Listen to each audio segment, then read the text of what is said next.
মূল আলোচনা শুরুর পূর্বে একজন সাংবাদিক ভাই সাহেব আছেন।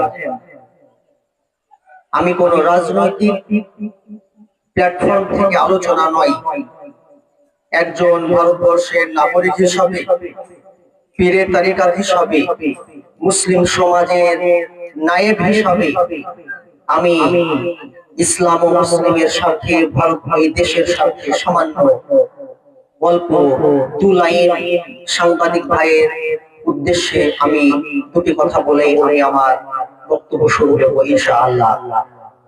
প্রথমত, এই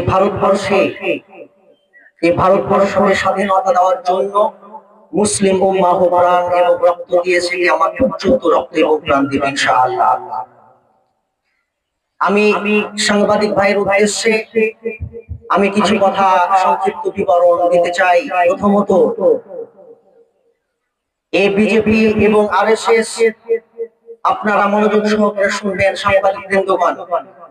বিজেপি এবং আরএসএস আল কোরআন, পবিত্র কোরআন সম্পর্কে বিজেপির এক বিধায়ক অসীম সরকার যে কুরুচিপূর্ণ মন্তব্য এবং বক্তব্য দিয়েছে, সেই জন্য আজকে ইন্ডিয়া ইসমা জাতীয় কমিটির পক্ষ থেকে আমি ধিক্কার এবং নিন্দা জানাই।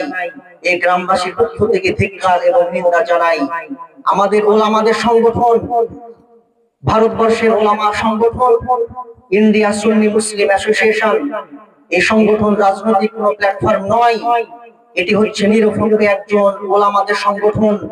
ইসলাম ও মুসলিমের সম্পদ স্বার্থ রক্ষার জন্য আমি তার সিনিয়র সভাপতি হিসাবে প্রেস ব্রিফিং দিচ্ছি যে অবিলম্বে যে ভারতবর্ষে এই পশ্চিমবঙ্গের অসীম সরকার বিজেপি বিধায়ক আল কোরআন সম্পর্কে যে অপমান কুরুচিপূর্ণ বক্তব্য দিয়েছে, তার জন্য তাকে গ্রেফতারের জন্য আমরা আহ্বান জানাচ্ছি। সকলে বলুন আহ্বান জানাচ্ছি। আমরা এই সরকারের কাছে, সরকারকে আমরা জানি না, আমাদের সাংবিধানিক অধিকার আল কোরআনকে অপমান করা হয়েছে। আজকে সৈয়দপুর, মেহেদীপুর, রানীতলা গ্রামবাসীর পক্ষ থেকে, ইসমা ফাউন্ডেশনের পক্ষ থেকে গ্রেফতার করা হবে 100 বেশি। আজকে এফআইআর জমা পড়েছে, কিন্তু এখন পর্যন্ত গ্রেফতার কেন হয়নি? এই সংবিধান আমরা অধিকার, আমাদের সম্মান, আমাদের মর্যাদা রক্ষার জন্য অধিকার দিয়েছে। বলুন ইনশাআল্লাহ। দ্বিতীয়, সমগ্র পৃথিবীর প্রত্যেকটি দেশে নবী করিম সাল্লাল্লাহু আলাইহি ওয়াসাল্লামের উম্মত সমস্ত দেশের সমস্ত জাতির স্বার্থে কাজ করেছে, সম্মান ভালোবাসায়। এই উম্মত ভারতবর্ষকে সাজিয়েছে, এই উম্মত ভারতবর্ষের জন্য প্রাণ দিতে পারে।